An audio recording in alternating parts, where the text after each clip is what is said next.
ഒരു മജ്‌ലിസ് വന്നപ്പോ അവിടുന്ന് പറഞ്ഞു,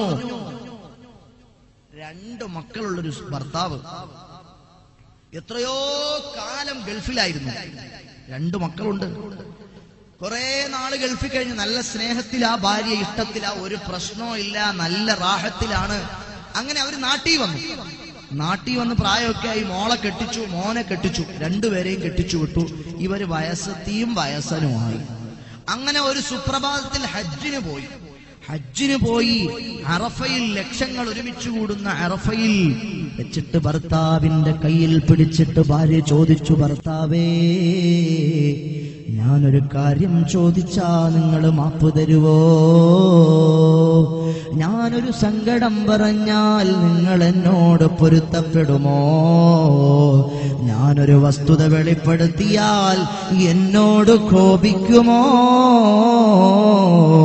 ഇല്ല, നിന്നോട് അറഫയിൽ വെച്ച് നീ പറയ്, നിനക്കെന്തും ഞാൻ പൊരുത്തപ്പെട്ടു തരാം. നീ എന്റെ പ്രിയപ്പെട്ട സഖിയാണ്, എന്റെ ഭാര്യയാണ്. എനിക്ക് വേണ്ടി ഞാൻ ഗൾഫ് നാടുകളിൽ വരുന്ന ദിനങ്ങളെണ്ണി കാത്തിരുന്നവളെ, പറയൂ, നിന്റെ പാപങ്ങൾക്ക് ഞാൻ മാപ്പു തരാം, നിന്റെ വിഷമങ്ങൾക്ക് ഞാൻ പൊരുത്തം തരാം. നീ ചോദിച്ചോളൂ. അവള് പറഞ്ഞു, കണ്ണുനീരോടെ പറഞ്ഞു, നിങ്ങൾ കെട്ടിച്ചു വിട്ട മോള് നിങ്ങളുടെ മോളല്ല, നിങ്ങളുടെ അടുത്ത് നിന്ന് കല്യാണം കഴിച്ച പൊന്നുമോൻ അവൻ നിങ്ങളുടെ മകനല്ല. ഇത് കേട്ടപ്പോൾ ആ പ്രിയപ്പെട്ട ഭർത്താവ് അറഫയിൽ ജനലക്ഷങ്ങൾ ഒരുമിച്ച് കൂടി പടച്ചവന്റെ മുന്നിൽ ലബ്ബൈക് അല്ലാഹുമ്മ ലബ്ബൈക് ലബ്ബൈക ലാ ശരീക ലക ലബ്ബൈക് ഇന്നൽ ഹംദ വൻ നിഅമത ലക വൽ മുൽക് ലാ ശരീക ലക ലബ്ബൈക്. തൽബിയത്ത് ചൊല്ലി തൽബിയത്ത്. അറഫയിലെ മഹാസംഗമത്തിൽ ജനലക്ഷങ്ങൾ ഒരുമിച്ച് കൂടിയ ആ സദസ്സിൽ വെച്ച് പ്രിയപ്പെട്ട ഭാര്യ, 60 കഴിഞ്ഞ ഭാര്യ തന്നോട് ആവശ്യപ്പെട്ട വിഷയമേതാണ്? ഈ കാലം അത്രയും ആ പെണ്ണ് പറഞ്ഞില്ല, ഈ കാലം അത്രയും ആ ഭാര്യ പറഞ്ഞില്ല. ഈ കൊച്ചിനെ എത്ര സ്നേഹത്തോടെ അയാളിൽ ആളിച്ചു വളർത്തി, എത്ര കഷ്ടപ്പെട്ടവളെ കെട്ടിച്ചു വിട്ടു, എത്ര സ്നേഹവായ്പോടെ ആ പൊന്നുമോന്റെ കവിൾത്തടങ്ങളിൽ ആ പിതാവ് കെട്ടിപ്പിടിച്ച് ചുംബിച്ചു. അവള് പറഞ്ഞു, ആ കെട്ടിച്ചു വിട്ട മോള് നിങ്ങളതല്ല, ആ പെണ്ണ് കെട്ടിയ മകൻ നിങ്ങളുടേതല്ല, എനിക്ക് പൊരുത്തം തരുമോ? പാവപ്പെട്ട ഹാജിയാരുടെ കൽബ് സാഗരം പോലെ ദുഃഖാർദ്രമാകുകയാണ്. നിനക്ക് ഞാൻ മാപ്പ് തന്നിരിക്കുന്നു എന്ന് അദ്ദേഹം അങ്ങ് പറഞ്ഞു. അറഫയിൽ വച്ചല്ലേ അല്ലാഹു വിളിച്ചിട്ട് അതിഥിയായി വന്നതല്ലേ. നാട്ടിലെത്തിയപ്പോൾ അദ്ദേഹം മാനസിക രോഗിയായി, ഭ്രാന്തനായി, ഒരു തലയ്ക്ക് വെളിവില്ലാത്ത, സുഖമില്ലാത്ത മെന്റൽ പ്രോബ്ലം ഉള്ളൊരു മനുഷ്യനായി ആ പാവപ്പെട്ട പ്രവാസി അങ്ങ് മാറിപ്പോയി. സഹോദരങ്ങളെ, എന്റെ പ്രിയപ്പെട്ട പെങ്ങളെ, ബാർബർ ഷോപ്പിൽ ചെറിയ കുട്ടിയെയും കൊണ്ടുപോയി. അതാ ബാർബറായ മുടി കട്ട് ചെയ്യുന്നവന്റെ നേരെ അടുത്ത് തൊട്ടുരുമ്മി നിന്നിട്ട് തന്റെ 2, 3, 4 വയസ്സ് പ്രായമുള്ള കുഞ്ഞിനെ അപ്പാച്ചി എന്ന ജൂതന്റെ സ്റ്റൈലും വെടിവെട്ടാൻ വേണ്ടി നീ തൊട്ടും ഒരുമ്മിയും പൊന്നുമോനെ ബാർബർ, ഏതോ ഒരു തന്റെ മുന്നിൽ നീ നിന്റെ ശരീരം മാംസളമായത് കിന്നാരം പറഞ്ഞ് നീ അല്ലാഹുവിനെ വെല്ലുവിളിക്കുമ്പോൾ നിന്റെ പ്രവാസിയായ ഭർത്താവ് നിന്നെ ഒരു നോക്ക് കാണാൻ, നിന്റെ പൊന്നുമോനെ ഒരു നോക്ക് കണ്ടുകിട്ടാൻ വേണ്ടി അങ്ങകലെ ഏതോ അറേബ്യയുടെ ഉശ്വരമായ, തീഷ്ണമായ, അതിരൗദ്രമായ മരുപ്പറമ്പുകളിൽ പ്രാർത്ഥനയോടെ, കണ്ണീരോടെ കഴിഞ്ഞുകൂടുകയാണ്. നിനക്ക് പൈസ വേണം നാപ്പൂളി നടത്താൻ, തക്കാരം നടത്താൻ, ഗർഭത്തക്കാരം നടത്താൻ, മൈലാഞ്ചി നടത്താൻ, ബർത്ത്ഡേ നടത്താൻ, വെഡിങ് ഡേ നടത്താൻ നിനക്ക് പണം മാത്രം മതി, നിന്റെ ഭർത്താവിന് വേണ്ടായോ? ഈ ചിന്താഗതി മാറ്റി വെക്കണേ പൊന്നു പെങ്ങളെ. എന്റെ പ്രവാസികളായ ഭർത്താക്കന്മാരെ, നിങ്ങൾ അല്ലാഹുവിനെ പേടിച്ച് ജീവിക്കണം കേട്ടോ. കുറെ ആളുകളുടെ വിചാരം എന്താണ്? ഗൾഫുകാരെന്ന് പറഞ്ഞാൽ അവരൊരേ പൈസ കായ്ക്കുന്ന മരങ്ങളാണെന്നാണ്, പണം വാരാൻ പറ്റിയ യന്ത്രങ്ങളെന്നാണ്, പണമുണ്ടാക്കാൻ പറ്റിയ യന്ത്രങ്ങളെന്നും മെഷീനുകളുമെന്നാണ്. അല്ലേ? ഒരു സഹോദരൻ പറഞ്ഞു, ഉസ്താദേ, ഞാനിങ്ങനെ വാപ്പായെ ഗൾഫിൽ വിളിച്ചിട്ട് പറയും, വാപ്പാ എനിക്ക് മോട്ടോർ സൈക്കിൾ വേണം, എനിക്കത് വേണം, എനിക്കിത് വേണം. ഒരു സുപ്രഭാതത്തിൽ ഞാനങ്ങ് ഗൾഫിൽ പോയി. വാപ്പ നേരത്തെ ഹോട്ടൽ പണിക്കാരനാണ്.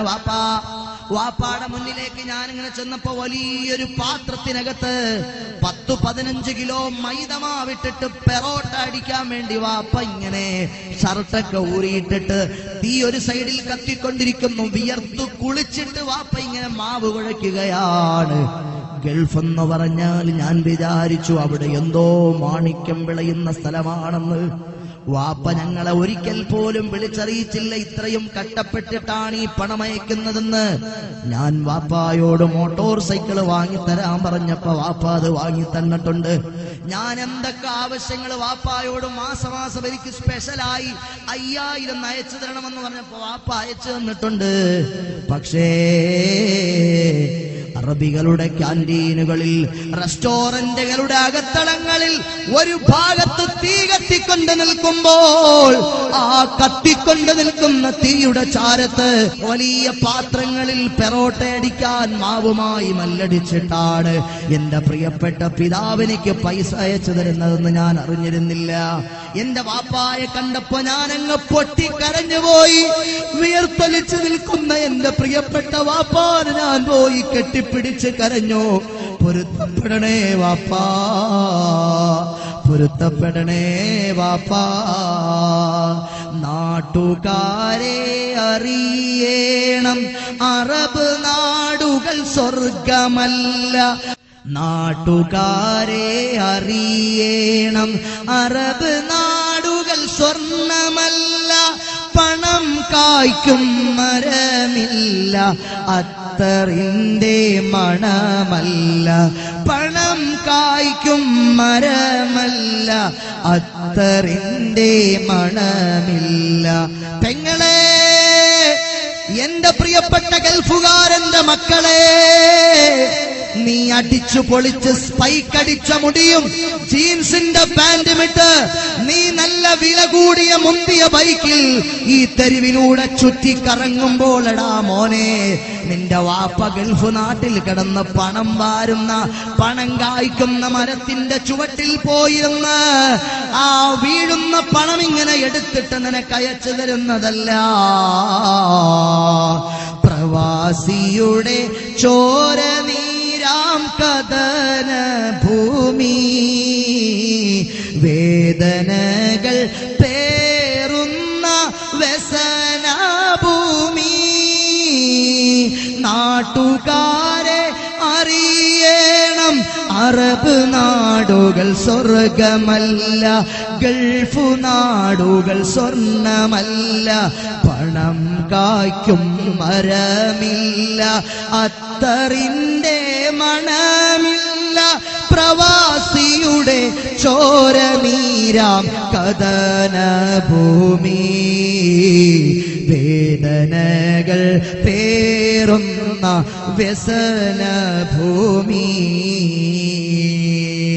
ഭാഗ്യമുള്ളവൻ ജയിക്കുന്നു, ചിലർ രക്ഷ പ്രാപിക്കുന്നു. ഭാഗ്യമുള്ളവൻ ജയിക്കുന്നു, ചിലർ രക്ഷ പ്രാപിക്കുന്നു. ചിലർ കണ്ണീർ കയങ്ങളിൽ മുങ്ങി വിങ്ങുന്നു. വ്യസനത്താൽ ജീവിതം വഴിമുട്ടി നീങ്ങുന്നു. വ്യസനത്താൽ ജീവിതം വഴിമുട്ടി നീങ്ങുന്നു. പ്രവാസികളുടെ അവസ്ഥ ഇതാണ്, പ്രവാസികളുടെ പ്രയാസം ഇതാണ്. നിങ്ങളും ഞാനും വിചാരിക്കും പോലെ സുഖിക്കാനല്ല അവർ പോയി കിടക്കുന്നത്, അധ്വാനിക്കാനും കഷ്ടപ്പെടാനും വ്യസനിക്കാനുമാണ്. പുന്നാര നബി പഠിപ്പിച്ചില്ലയോ, അഫ്ളു ദീനാറിൻ യുൻഫിഖുഹു റജുലു ദീനാറു യുൻഫിഖുഹു അലാ ഇയാലിഹി. നീ ചെലവഴിക്കുന്ന പണത്തിൽ ഏറ്റവും ശ്രേഷ്ഠമായ പണം ഏതാണെന്നറിയാവോ? നീ ചെലവഴിക്കുന്ന പണത്തിൽ ഏറ്റവും ശ്രേഷ്ഠമായ പണം നിന്റെ മക്കൾക്ക്, നിന്റെ ഭാര്യയ്ക്ക്, നിന്റെ ഉമ്മാക്ക്, നിന്റെ വാപ്പാക്ക്, നിന്റെ രക്തബന്ധുക്കൾക്ക് നീ ചെലവഴിക്കുന്ന പണമാണെന്ന് മുഹമ്മദ് മുസ്തഫ സല്ലല്ലാഹു അലൈഹി വസല്ലം.